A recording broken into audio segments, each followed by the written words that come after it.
January 2nd, the second day of 2026. Um, that's only 257 shopping days until Christmas. Something like that.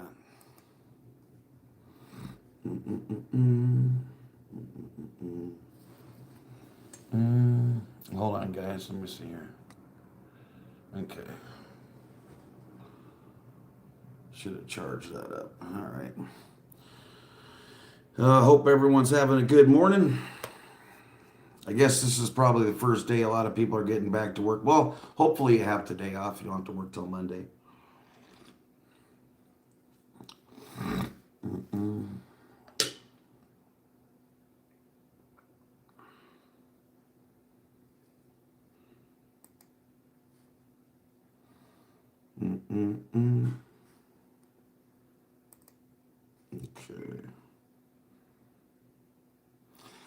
Okay. Good morning, hey girl.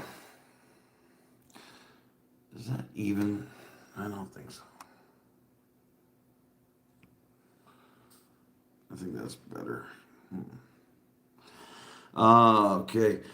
Hope everyone has some coffee.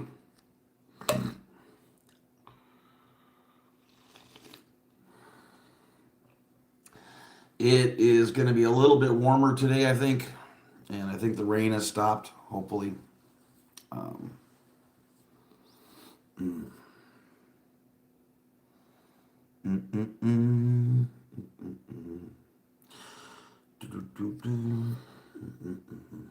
Karen McCourt. Good morning. We're going to have a nice little talk today.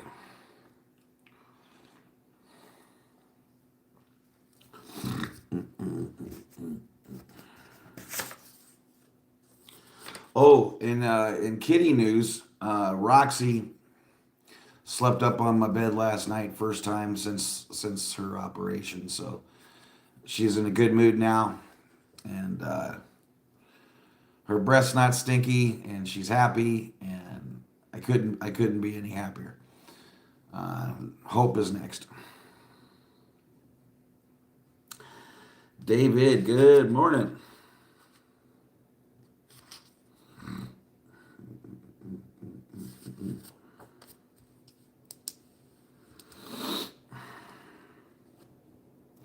So, so today I wanted to talk, and I'm going to sort of do this same kind of a flow on a bunch of different topics that everyone is familiar with. Okay, so I can just make sure my opinion is out there. Sharona, good morning. Yeah, it was great. I woke up with both of them today. Perfect.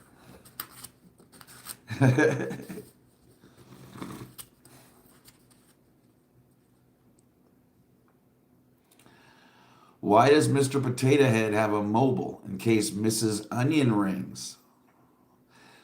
That's quality. That's comedy right there. I like that. Good morning, James. Good to see you, my friend.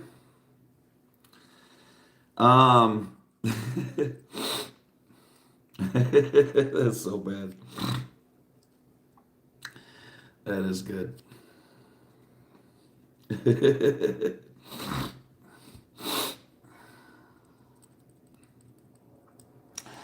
Okay, so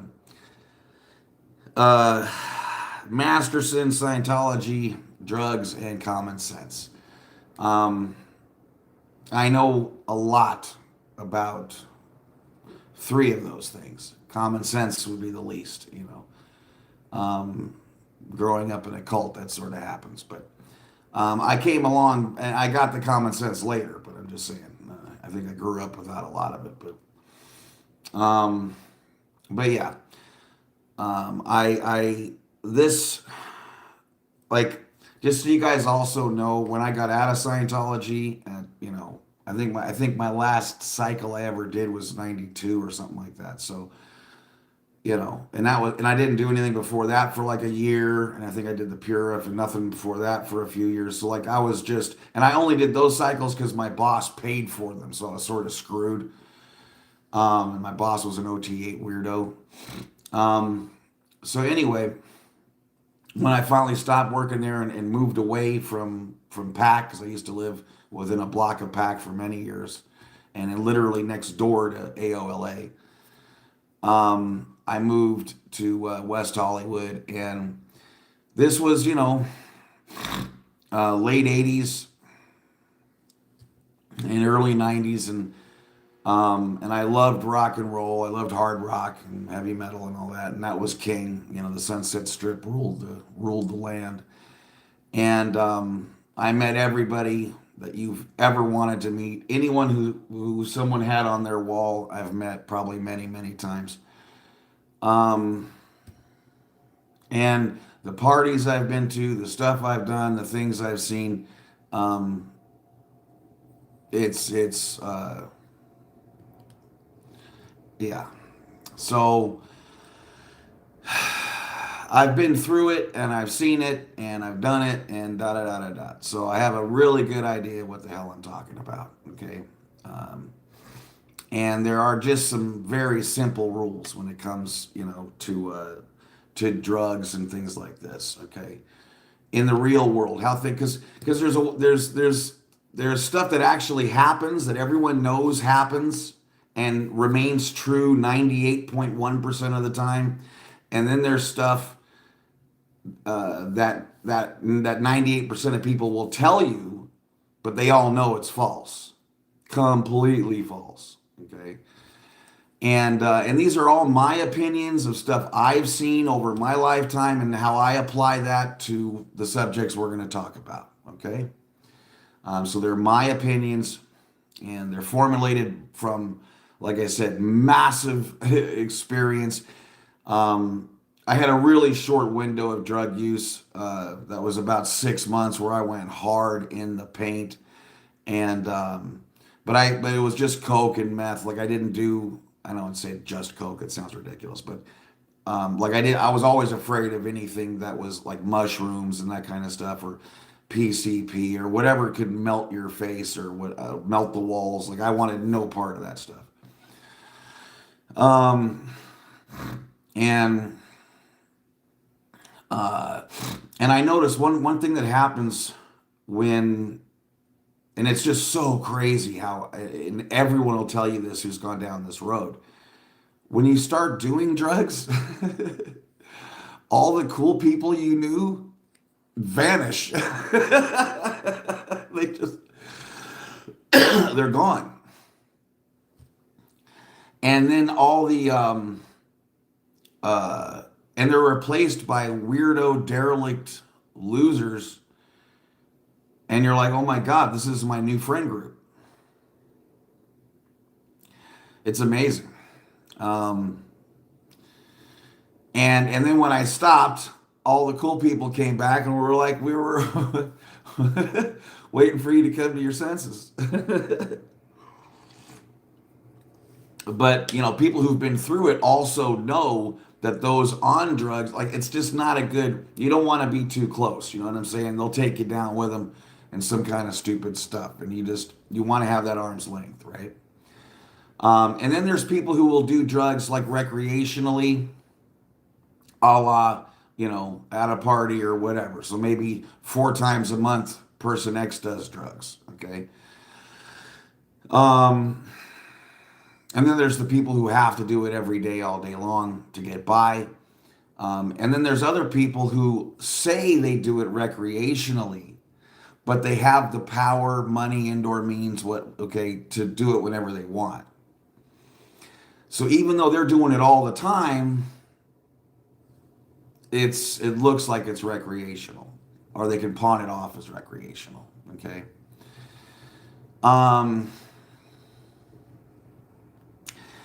We don't hang out with people who are doing things that we are wholly against. We don't do it. It does not happen. Okay. Our best friends are normally our best friends not because they think the same way we do, but they absolutely do not cross lines we wouldn't cross. Okay, in most instances, it doesn't mean that you don't have a bad 6 months, like I said, like I did, and someone comes and helps me. That's not what I'm talking about. I'm saying like if you found out your best friend was part of some criminal enterprise, trafficking kids or something, they would instantly be done. You would have nothing to do with it. You would be, you would do what you could to bring them down. I mean, forget it, right? There are lines. So what I'm saying is, if you're dead set against something and someone was all about it, you wouldn't be friends. It's just not possible. It doesn't happen. It's never happened, and it won't happen.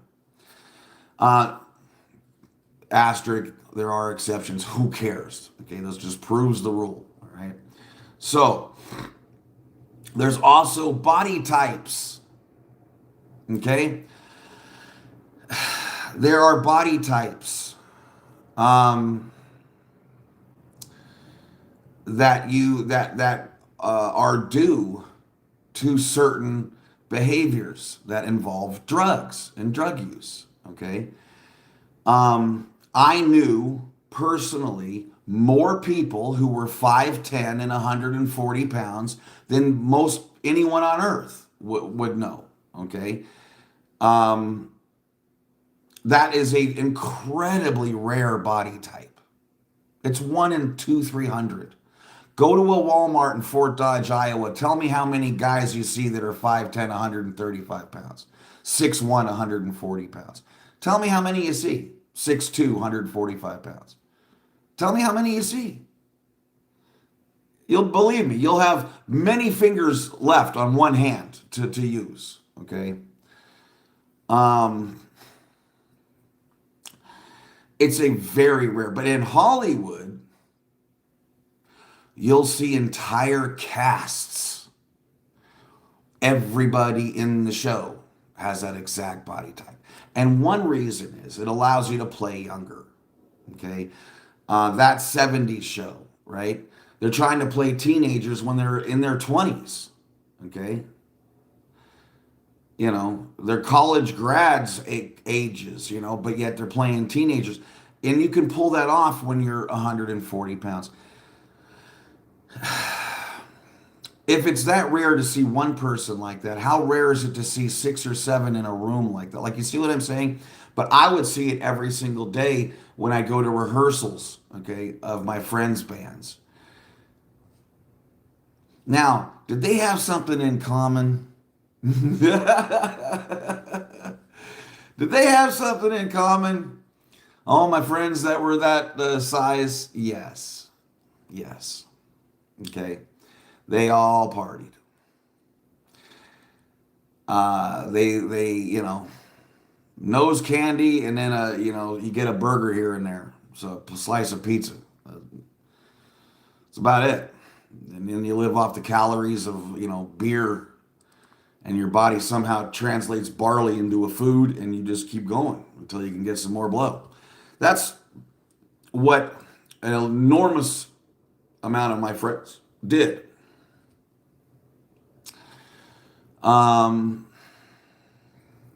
You also don't stay that way forever. Like, if you do it long enough, I swear to God, it affects everything. And it makes sense, right? Like, let's say you started doing coke when you're 19, 18, and you do it until you're 35, 40. Your body has literally been under that influence for 2 or 3 times longer than it wasn't. You see what I mean? So your everything changes, and you remain because of the way you ate and the way you did other things. Because drinking will also take your appetite away quite often, but coke will definitely do that. Amphetamines does that, right? So, and even and there's tons of over-the-counter pharmaceuticals that do that as just a aside. And so anyway. I'm not big on the coincidence thing. Like, I'm not a real big coincidence type of guy because they just don't happen. They just don't happen that often. And okay, so there's another thing that happens when people know everybody knows, they'll go way over the top, okay, to create a narrative that is the opposite of what they know is out there to try to fight it, okay? And the dead giveaways, they always go way too far, right? Because if it wasn't a big deal to you, you would just tell me, right? Like I told you, I did coke for 6 months. Who gives a shit? Okay. Um, and I mean, I did a lot. I wasn't messing around. I did it until my nose bled for 3 straight days. Okay. And I thought maybe I got a problem. Uh, and, but I'm not ashamed or embarrassed by it. It is what it is. Okay. And then, and I was pretty damn certain that wasn't for me. And I hated the people that I was around, and I changed a lot of shit up. But that doesn't mean I didn't know. I mean, okay, here's another, so that 70s show, that cast was world famous for partying. Okay. Like rock stars. Okay. So what did they do? They created this whole narrative. They went so far, while Ashton is having relations with a 14-year-old while he's 19 or 20, you know, what does Mila say now, right? Oh, they were responsible for me not getting involved in drugs and sex and this and that and the other. Okay, what? But you're saying that because you're trying to, again, cut off at the pass the known narrative that what Ashton did to Mila was disgusting. Okay? It's just disgusting. So, in my opinion, statutory rape is disgusting, especially with a 5-6 year, yeah, it's really gross. Okay? And that's what that would be considered, right? If he's 19 and she's 14. So, but they made up this narrative, right? That Danny, and of course we didn't know. You don't even hear about the narrative, right, publicly, until he's been convicted of multiple R's, hard R's. Okay, multiple. Then you hear from Ashton, and Mila and everybody, he was the greatest ever. He was responsible for us not doing drugs. We had a pact, no drugs, and all this bullshit. Now, could this have all been true? Sure. But I prefer my reaction when I hear these things. If you guys saw Trading Places and you saw Eddie Murphy where he keeps doing this, that's my reaction to that crap. Okay, and if you're willing to do what Ashton was doing, what we know he did, let alone what we don't know he did, you're talking about, Ashton and Mila, when they gave that letter to the judge, they were talking about he's the greatest example of anti-drugs. He was just convicted of multiple hard R's where he drugged the women first. And one thing about that we all know, okay, is there's, 10 or, it's an enormous number. I don't know if it was 10, 20, I forget what the number was, but it was for every one woman that comes forward, there's a whole bunch that don't. Okay. Imagine someone as powerful as Bill Cosby. I mean, he makes one phone call and you can't even work at craft services. I mean, you're effed. So I believe that there could be a whole lot of people for every one, right? And so to even act like he's the person, that Masterson's the person who was so vehemently anti-drugs. So he was just anti-drugs as far as you guys ingesting them, because he was obviously okay with giving them to people unknown where they don't know they've been given the drug and then being taken advantage of on the most gruesome scale possible. He didn't have any problem with that. And while they're saying he's such a great guy, they already know he was convicted of that. What? Okay. Okay. I find out, yeah, I'll have my friend's back until he's convicted and has been proven beyond a reasonable doubt with a jury of his peers, that he did X, Y, Z. And then that's it.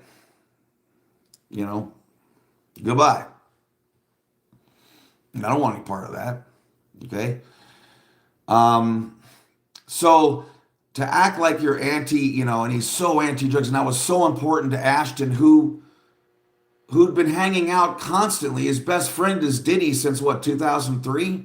So basically, or 2002 or three.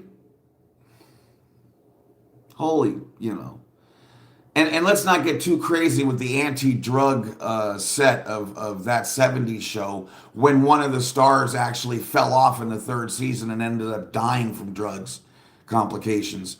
And in that third season had to drop out because she was so toast.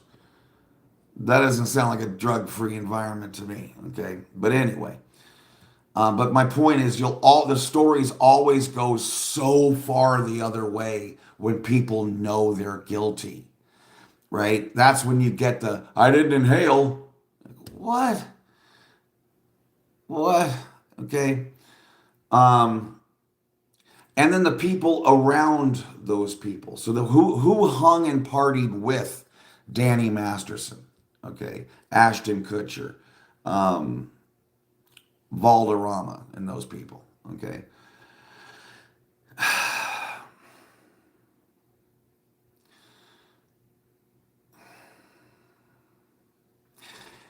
You're just not at those parties if you're not part of that.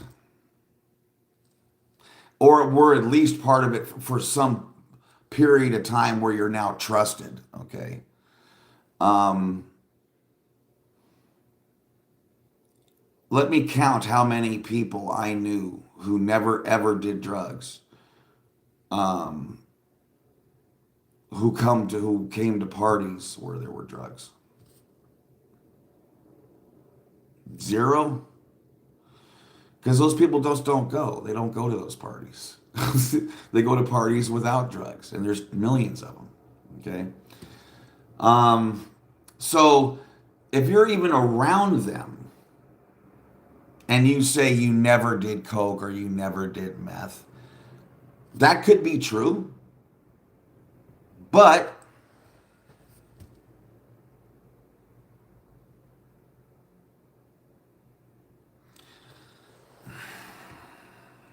okay, if you have that body type,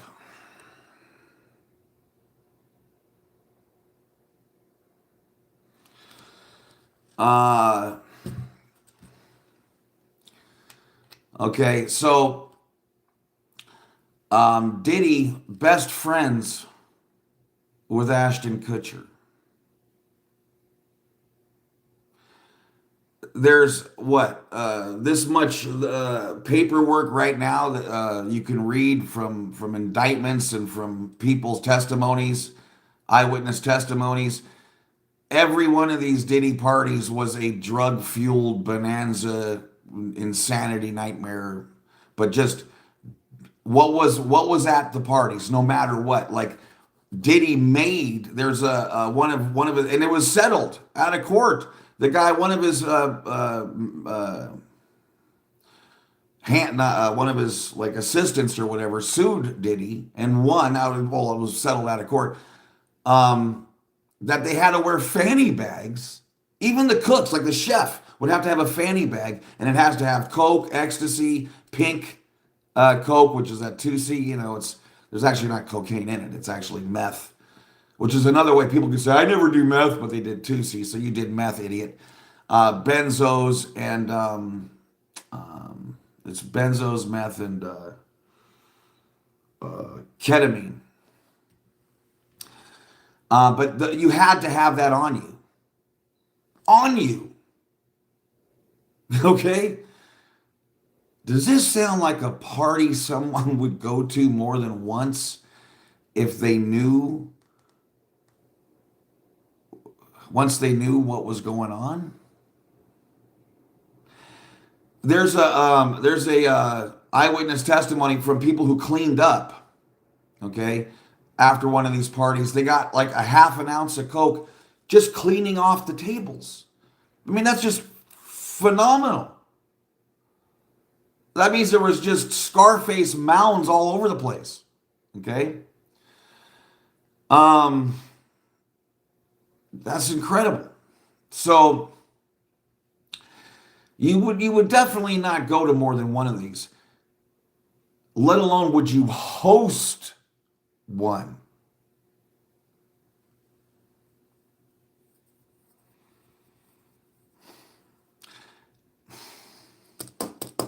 Is it possible that Ashton Kutcher hosted Diddy's white party in '09 with Demi, and they never did drugs and there was no drugs available for anyone, and they just drank fruit punch?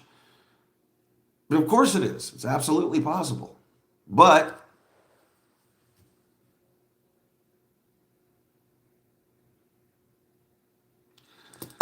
okay, so you start putting these stories, because like I said, they always go too far.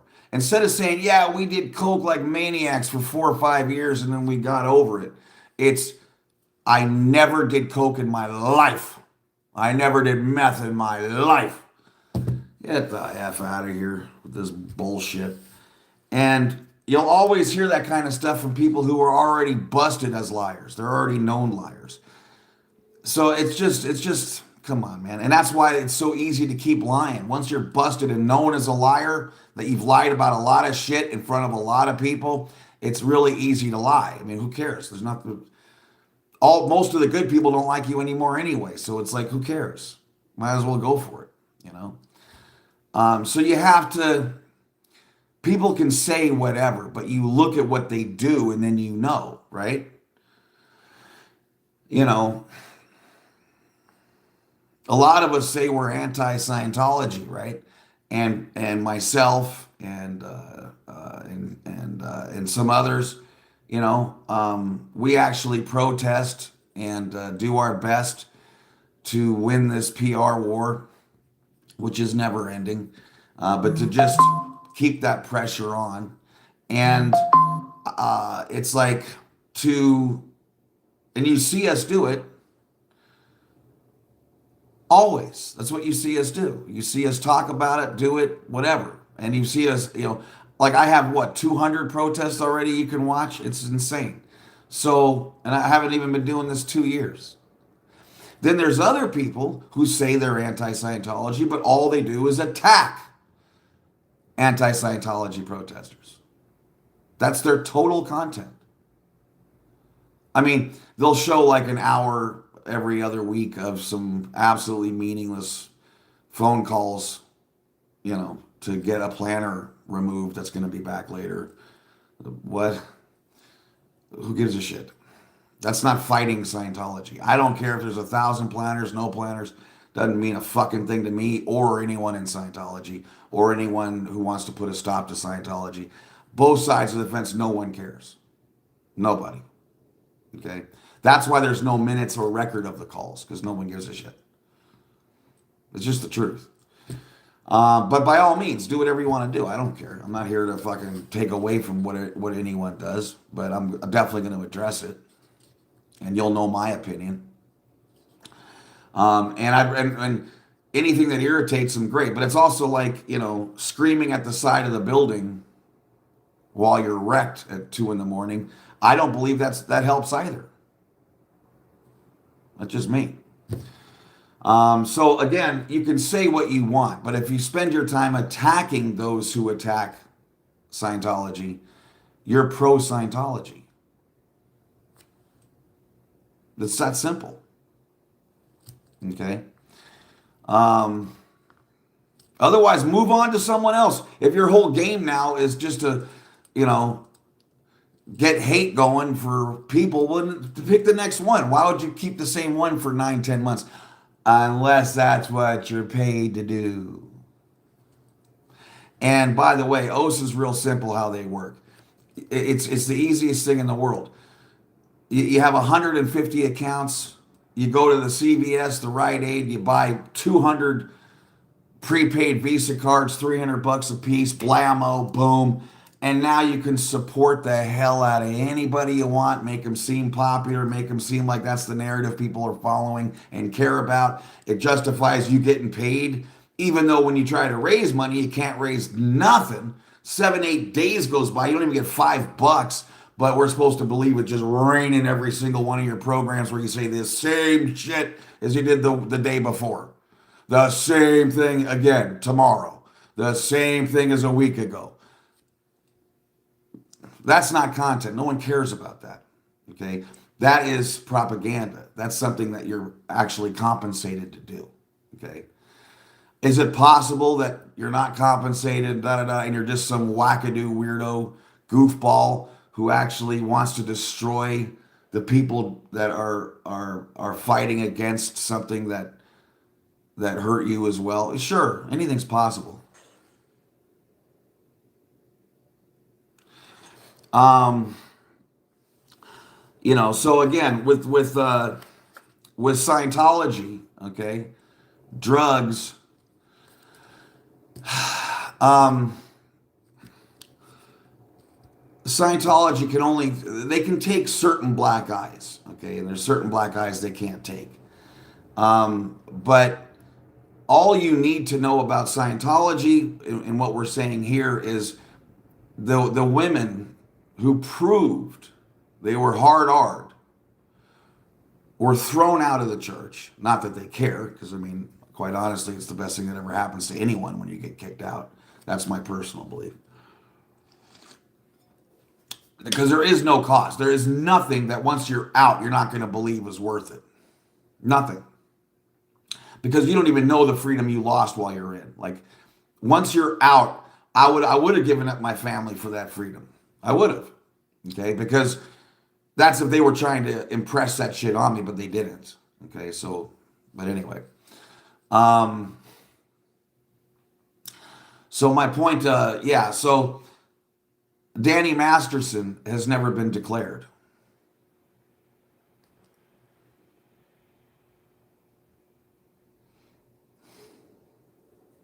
What else would anyone need to know? What else would a reasonable person need to know? Okay, so they're going to go along with any BS story, any narrative that supports Masterson. Always and forever. Okay, his family's worth a lot of money, and they've given the church a lot of money. Okay, and they have carte blanche. They can do what they will. Okay, obviously, you can get convicted of what he did, and no problem. Okay.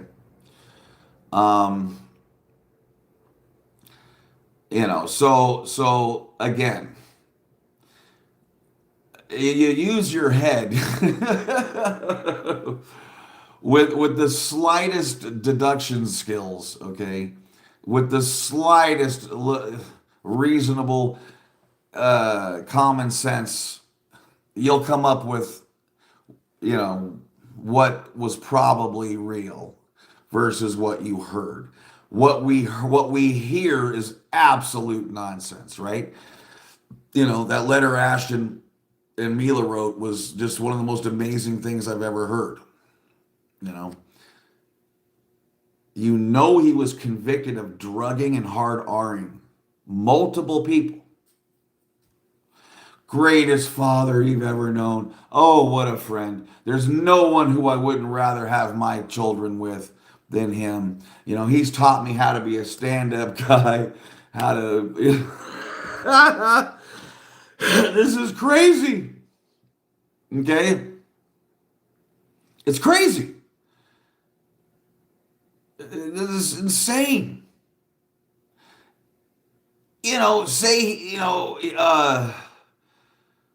One time he when we were broke, he took the bus to come help me change my tire or some shit and got what I needed, and and the guy's there for you, and he gave me the shirt off his back, and he threw in the buttons.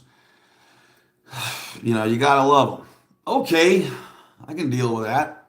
But you're going to talk about what a great father? He's a great father when he's not hard R'ing? Is that when he's a great father? What? You would let your kids? Are you in so what?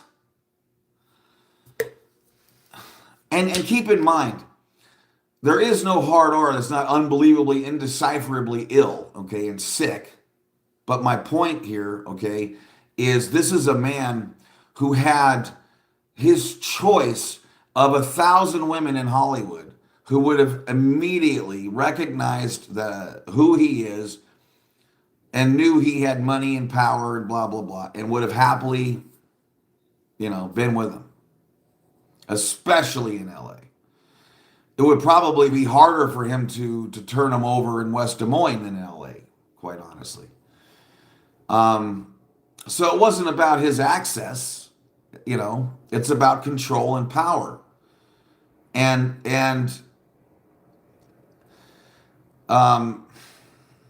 I think Scientology, it's just a high control group. So it's just the same. I would imagine he would have wanted the ladies that he did that to because he couldn't get them. That's just my take. Okay. Like, if he wanted him, he immediately wouldn't want you. There's no game there. And he was known as, like, what was it, Captain Donkey Punch or Mr. Donkey Punch? Really? That's what Ashton called him. How could someone have that nickname and you think that what? I've known some crazy sick people and they didn't want to be known as Captain Donkey Punch. Holy cow, man.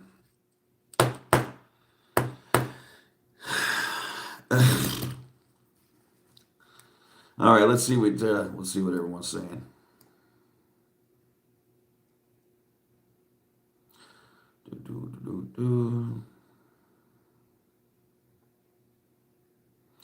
Night Sky Fire, good morning.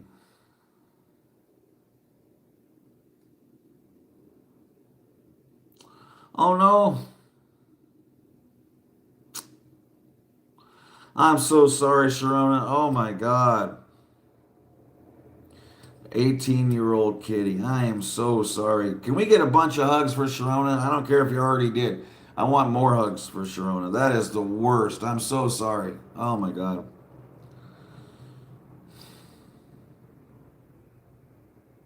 Oh God. I'm so sorry, Sharona. Oh man. A million hugs. Oh God.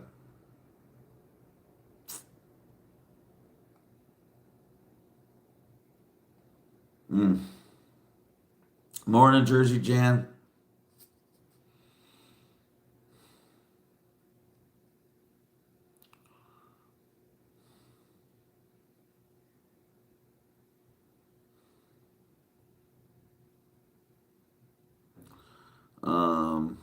Phoenix Book Girl, good morning. Nice to see you. Happy New Year.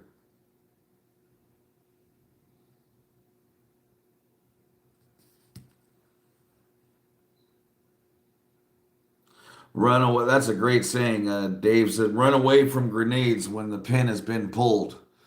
That's no joke. Um,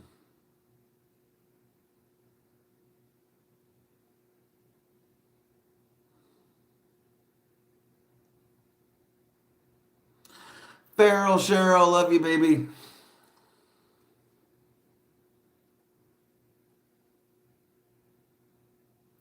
Bodie's Beaches, good morning to you.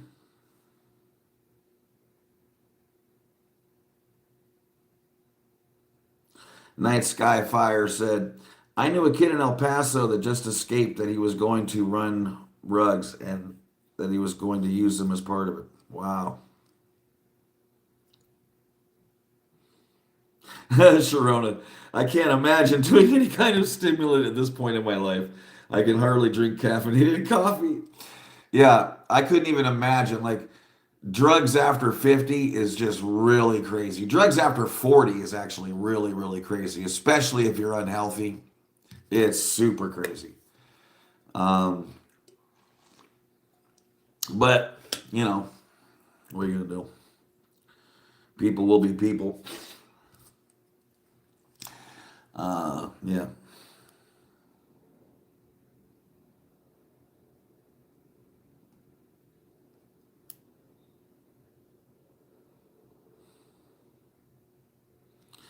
They think they can lie and pay their way out of anything, Dave says.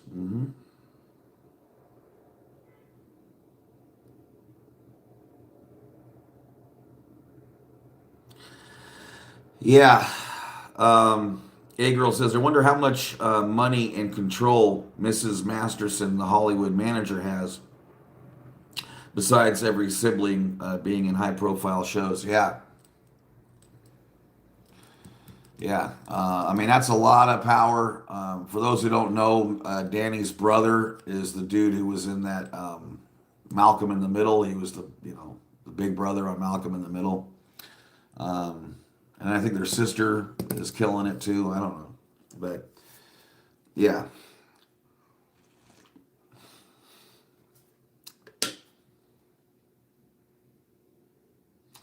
But it's always the person who has the bad rep and is responsible for mayhem. That's the one where you go overboard. You see? He's the greatest guy I've ever known.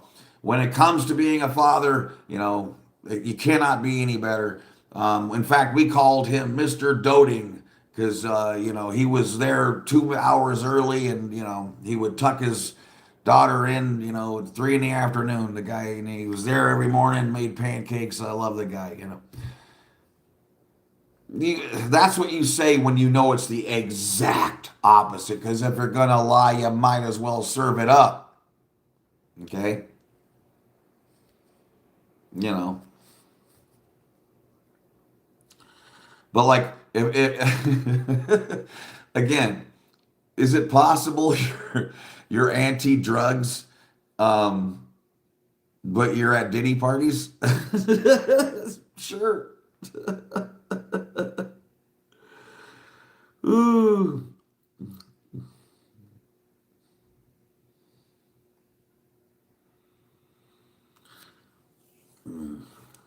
What's up, River? Kylie, thank you. Lori Marie, good morning, Lori.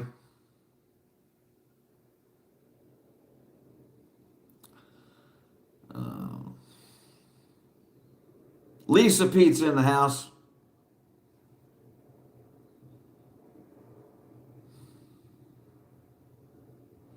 I love that. Lori Marie says, I cannot protest in person, but I try to get the word out on Facebook by commenting on any story about that cult. Yeah, I was referring to actual, I forgot, I guess, to say, but survivors. There are survivors. Well, and there's a never in that, like I said, all they do is attack people who actually protest.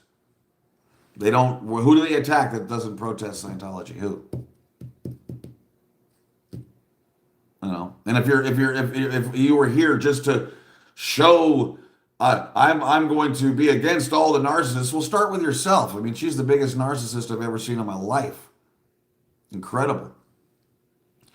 But even if you're just going to stick to men, fine, find another one. Spend 9 months on someone else. But no, because they can't. You only get compensated for that. Okay.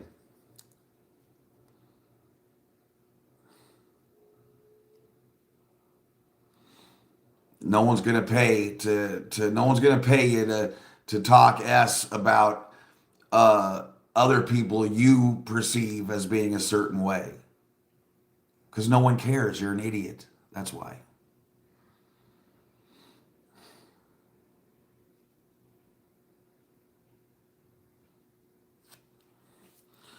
Awesome, Lori Marie. This year I'm pulling a Shawshank. Yeah, I love that. I mean, email the state, federal representatives constantly. Sure, why not? Not like, here's the thing.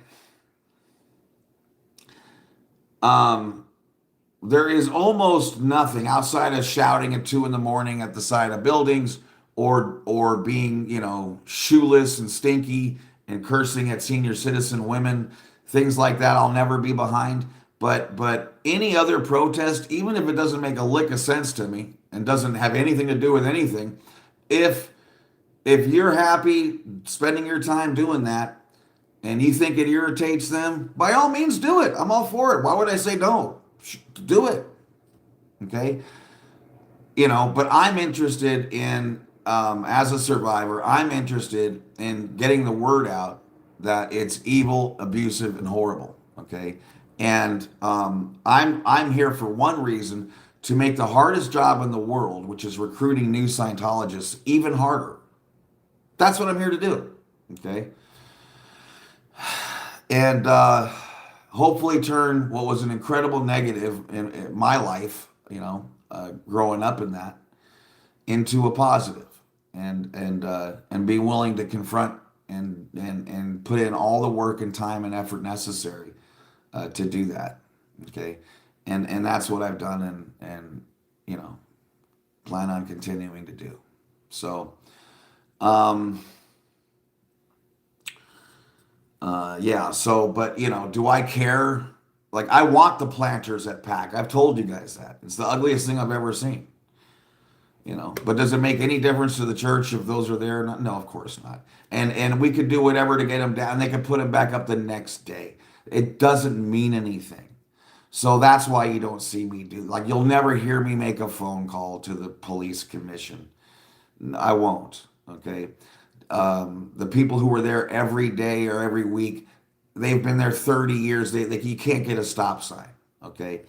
No one is like, there's value in it. The value is to open people up. Like, I think, like, William Good has opened people's eyes to a million little subjects, if you watch his channel, that you probably didn't know anything about.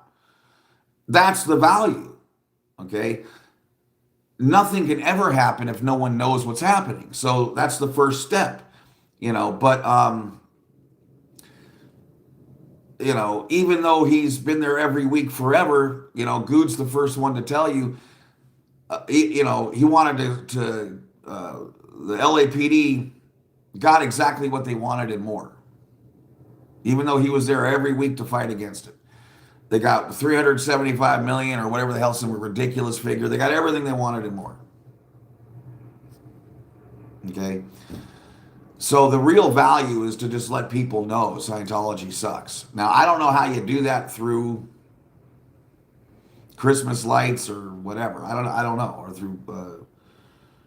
or through bins, or planners. I don't know. I know it doesn't do anything to make it harder for them to recruit. So I don't care. But like I said, if anyone, if you want to just stand there and make fart noises in front of their Fugazi food drive, I would say yes, do it. If you want to do it, I would never say don't. I said, sure, go ahead. But does that mean to me it has any actual value? No. Okay. I think it's important people know where I stand, so that way no one can say this is what I think. You know what I think. Okay.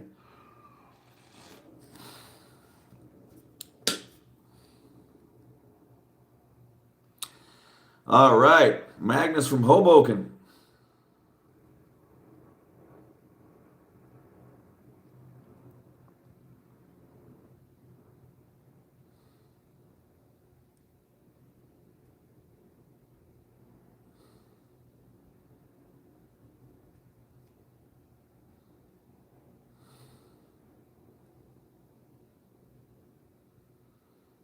Mm-mm.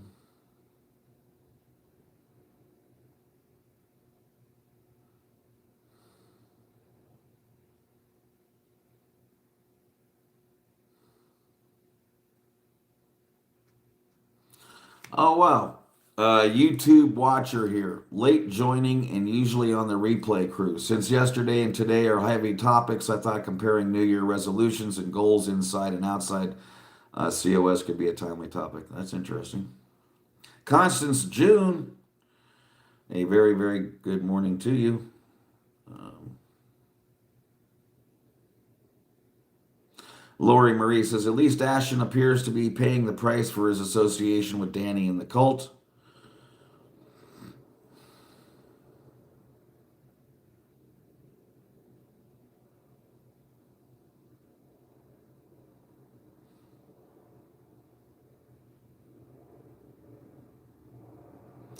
Yeah, A Girl says, I thought with the PR flap and divorce of his wife, he would get declared. I was surprised Scientology was good with it.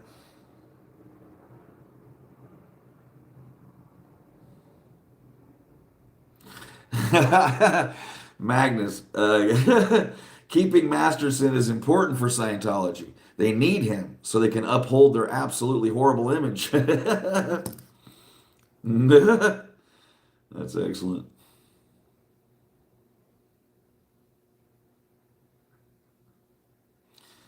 That is funny.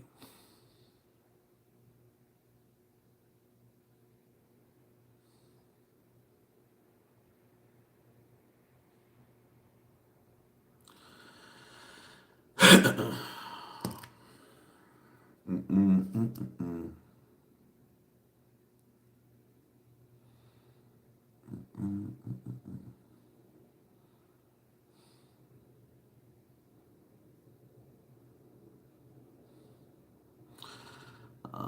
No. Dave, I'm on the hard stuff, Mountain Dew.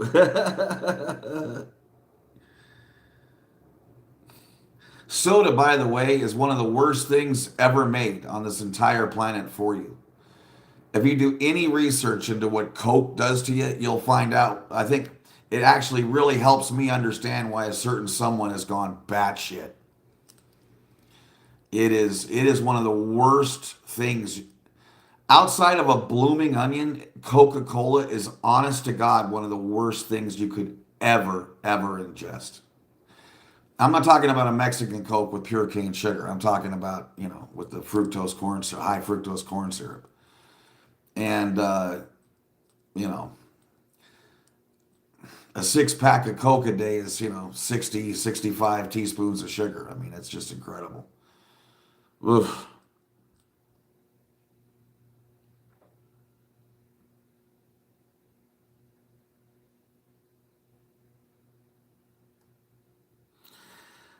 David says, I want to see a verbal cage match between William Good and David Miscavige.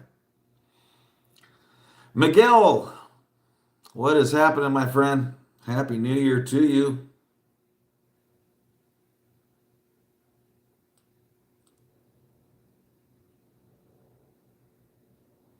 Yeah, Lori Marie says, I miss Will. I know Scientology isn't his top priority, but I love it when he goes after that cult, both funny and productive. Yeah, he's amazing. Amazing.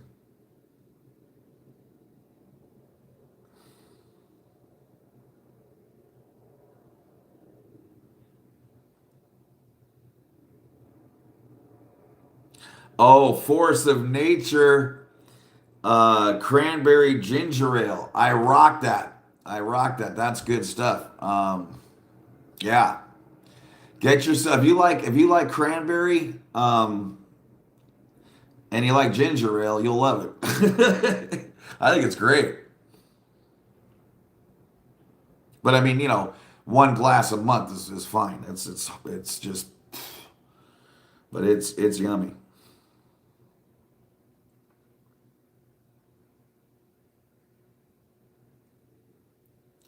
I mean, the test center is the only place besides Flag that really has any meaning to me. Like, there's, the Big Blue, to me, in my opinion, is an absolute waste of time. There's nothing wrong with keeping them on their toes. If I lived by there, I would still walk around the block once a week just to keep them, on their toes. But that's it, because you can't get to anybody at LA Day, and they're gonna think you're idiots and weirdos anyway. So there's no way to get to those people. They've paid the $50. They're gonna see what's up with the How to Get Along with Your Mom course. They don't give a shit what you say.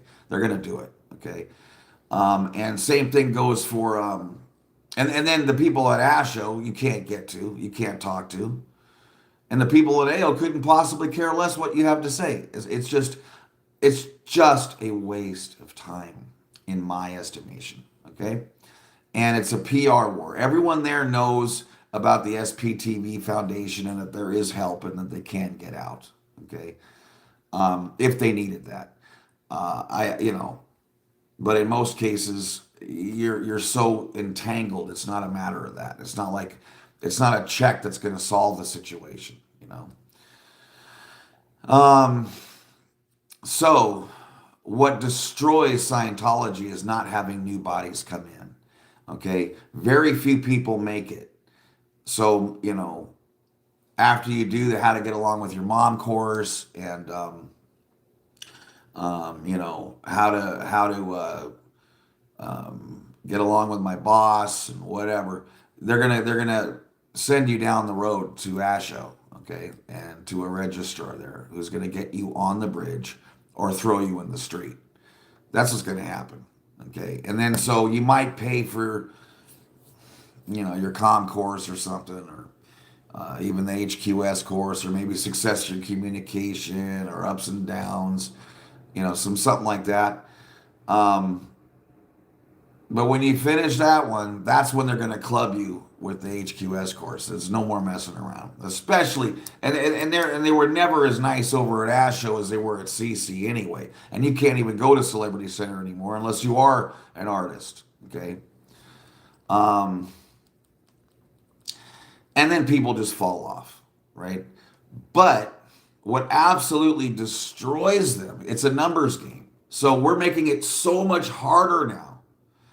Look at the amount of work they have to do. They used to have to give you a whole spiel and do all kinds of nonsense and a tap dance just to get you in to see the world's worst movie, okay? Now they actually have to verify you're even for real. They're looking at your glasses. What the hell? Do you have a camera in there? They're looking to see if you got a pen in your pocket. They're actually telling people they can't go see it. If you walk up and go, hey, it says free movie, can I see it? They're like, no. And then they walk in and close the doors. They don't even know what to do anymore, okay? It's now a tourist attraction. Nothing in the world makes me happier than to know it's become a tourist attraction. Kids from around the world can't wait to get to the test center and just put their camera out, even though they're not live streaming, because they know they're gonna shut the door. Even from across the street. Jessica's shown that a million times. Across the street, they see her. And they close the doors. She doesn't even have to cross the street. And that was their most valuable location. Okay, so that makes me feel absolutely wonderful. And now they got to do it online and get you in the back door and all this kind of stuff, right? So we've made it so freaking hard. A job that was already epically difficult. We've made so much harder, okay? And knowledge is what defends people against Scientology, because it's not good enough when your best friend says, hey, what do you think about Scientology? I was just thinking about kicking this around, maybe they got this thing for like $50, How to Get Along with Your Mom or whatever. What do you think? I need you to come back with no uncertain terms. Absolutely not. It's a cult.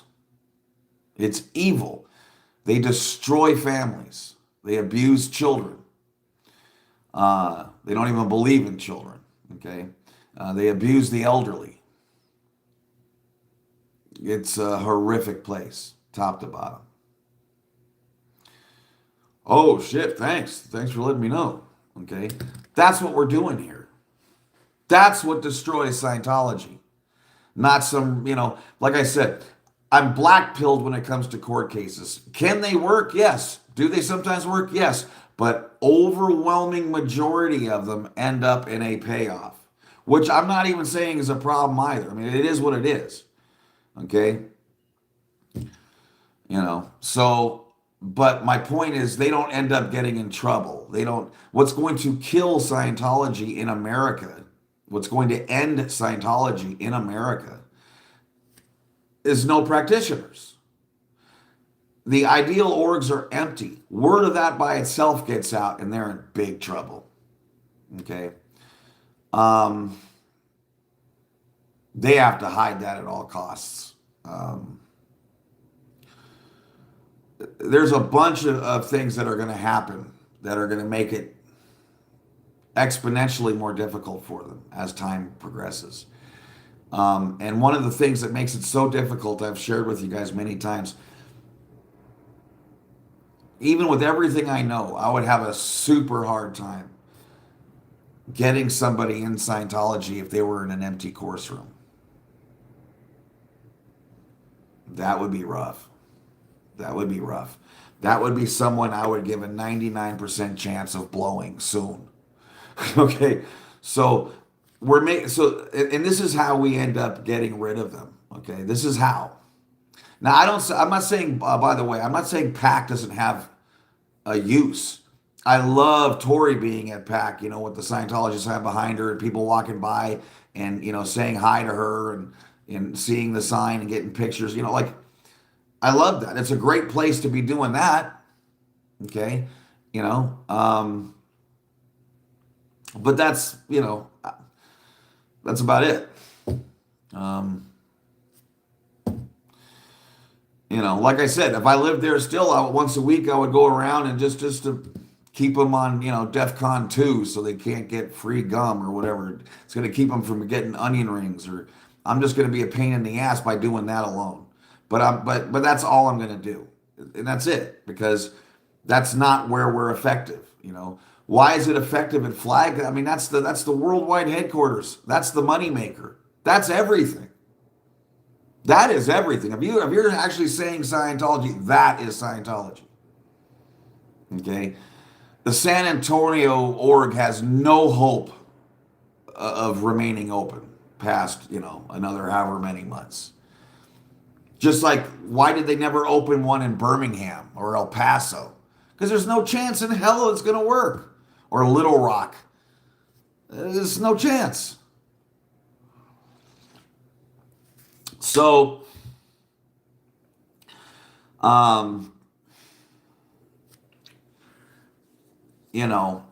it's not even the people that are honking their horn later today as they drive by that, they all know Scientology sucks. I would just from the honking, I would venture. It sounds to me like 80% of Clearwater is not real happy with the place. Okay, but the eyes that we get on that every week are tremendous. Okay, so because of Cheryl and AA Ron and everyone else's hard work, but it's what's seen on the internet that is the problem for Scientology. It's not the the cars honking. Scientology is well aware that 80% of Clearwater doesn't like them. They're well aware of it. It's also why they buy every damn building they can around Flag. So but again, you don't have to. Part of what I did, I showed you don't have to be anywhere near an org to be an absolutely mammothly effective protester. I had, and you can still watch them today. They're still available. You can watch me on Ventura Boulevard and Laurel Canyon with hundreds of cars honking their asses off at how Scientology, about Scientology abuses children. Bonk, onk, onk, onk, okay? Scientology is a cult. There's no org anywhere near there. Who cares? Okay? I went to a Trader Joe's in Sherman Oaks that has a line all day, every day of people coming in and out of there. So I wrote in huge chalk, Scientology is a cult, so you see it when you come in and you see it when you go out. All I got were thumbs up.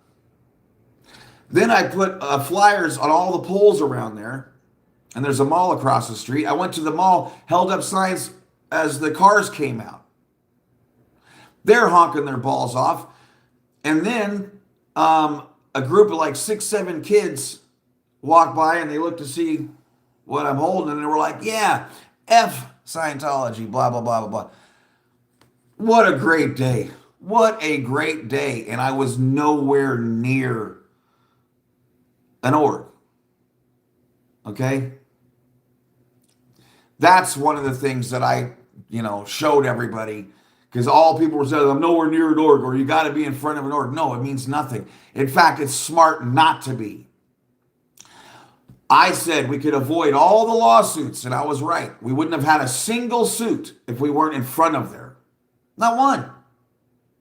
There wouldn't be an RO, and there wouldn't be anything. Yet the same exact thing would have gotten done. If we were 1 block away from the Pasadena org, 1 block away from Austin, we would still do the exact same thing. Now, does that mean I'm unhappy that people are willing to to risk themselves to be there? No, of course, that's great. Okay? It just shows an absolute commitment. But I also don't want to see our resources go to nothing, which other people are trying to make that happen. Okay? So, and it's just unnecessary.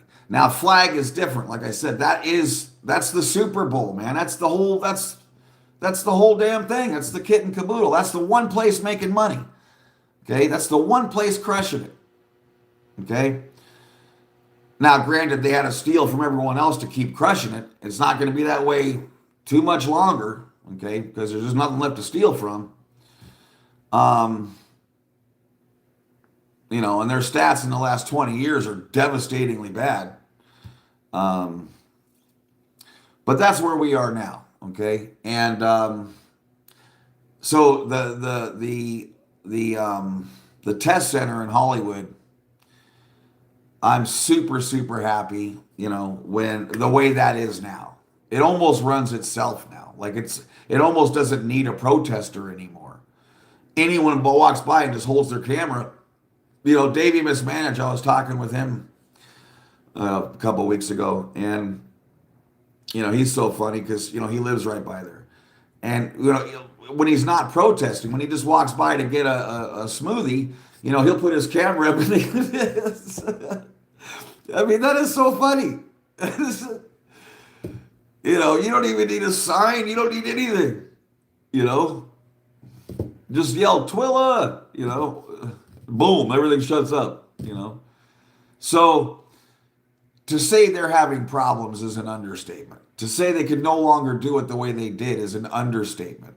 To say that they're no longer remotely effective is an understatement. Are they still going to get some new people here and there, because of that stupid personality test or a pinch test or something? Yes.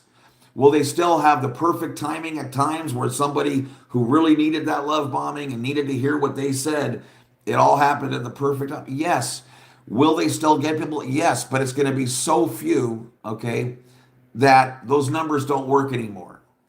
It used to be you get so many in that even though people blow, there's certain places where they normally blow. The Hubbard Qualified Scientologist course, the guy, that's okay. Yeah, we're way too much. I'm out. Or you can hang in there normally all the way to like the Ned course, because the levels, any mutton head can get through the levels. So when you get to the Ned course, you're like, oh crap, this sucks, I'm out. And if you get past the Ned course, then you can pretty much, I guess, tackle it until OT7 unalives you, or you run out of money, I knew people who couldn't even afford to go fly to flag and get sec checked, so. But anyway, let's see.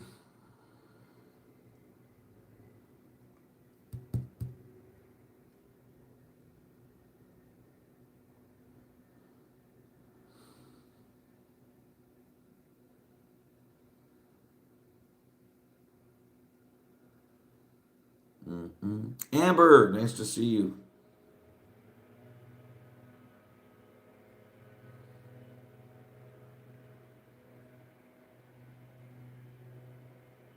Oh, wow.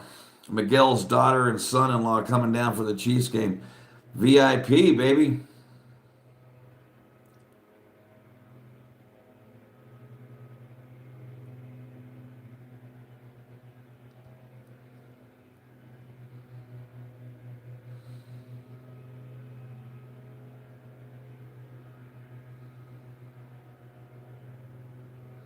Oh, Constance June has a great point here. Danny's brother and sister did not have to disconnect from him, but did have to disconnect from their dad when their dad left Scientology. Shows how bad Scientology is. Wow. I love when William calls people goofy. It's so funny.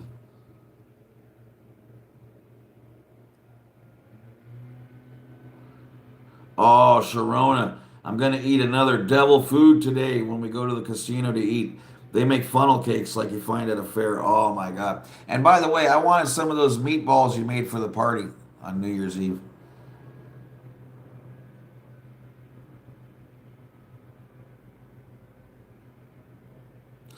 Um, Miguel, I am so old I can't stay awake till midnight except like once or twice a year.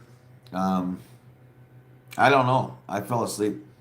It was cold. It was like 41 degrees, 42 degrees, and rainy. I'm like, no. So I don't know what the hell happened on New Year's. New Year's Eve is for beginners. It's for rookies.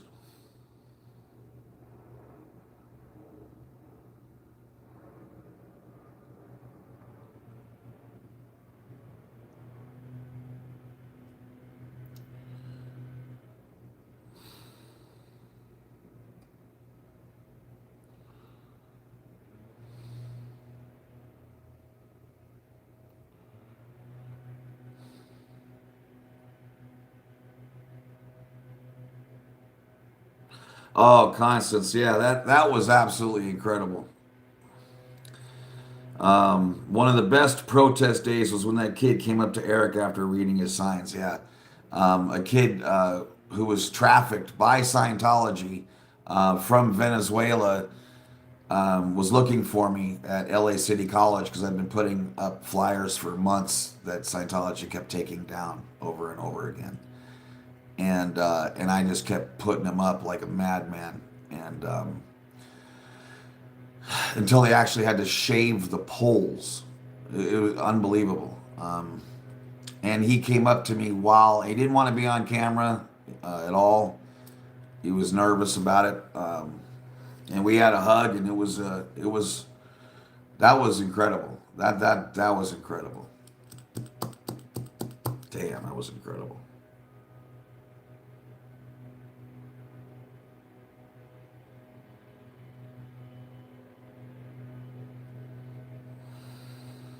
Magnus says Scientology is like the London Dungeons, a tourist attraction where you can see a bunch of weird stuff and staff in silly outfits. Constance says, like when they made out of org staff trainees in Clearwater. Oh, train at night, yeah, so they could not see how empty the public course rooms were during the day. Yeah, that's so amazing. That just shows you, like, to me, that proves my point about how damaging it is for the Sea Org there to find out that the ideal orgs are empty, and not just one or two of them, but they're empty all over the place. That's bad news, you know. Um,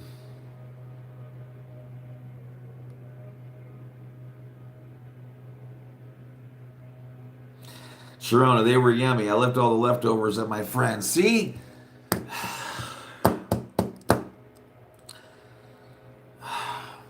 Cheryl and I need neighbors like you. I want neighbors. I want Rennie on one side and Rennie's mom and Sharona on the other side and Tony Hoban across the hall. We'll never have to cook again.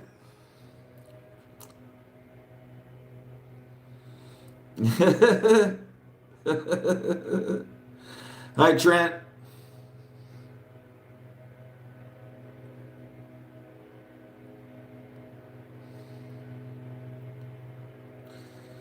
Um,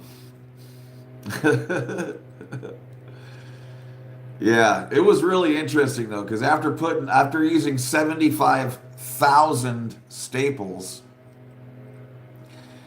I was able to find out, in the valley at least, where they were absolutely not okay with with flyers everywhere, and where they, would just suffer it. That was interesting. That was interesting. And colleges are their last hope. I truly believe their only hope of recruiting is in like that 18 to 22 year, that area right there. That's like all they got left, and that's why they went out of their way to protect L.A. Valley College and Pierce College.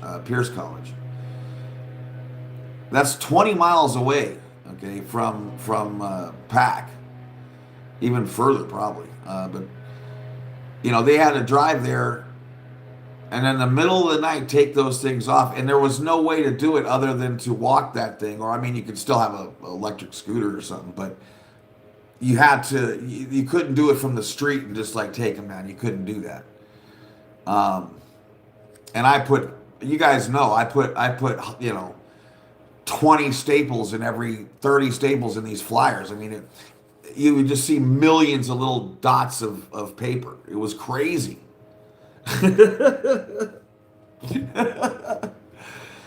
Oh, Lord. K Nani. Good morning.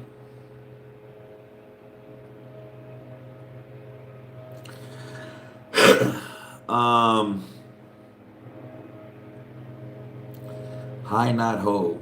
Hey ho. Off to work we go. But anyway, that covers it. And I want to thank you guys for hanging out with me this morning and going over that stuff. Again, these are my opinions. I'm entitled to them. This is how I believe things are.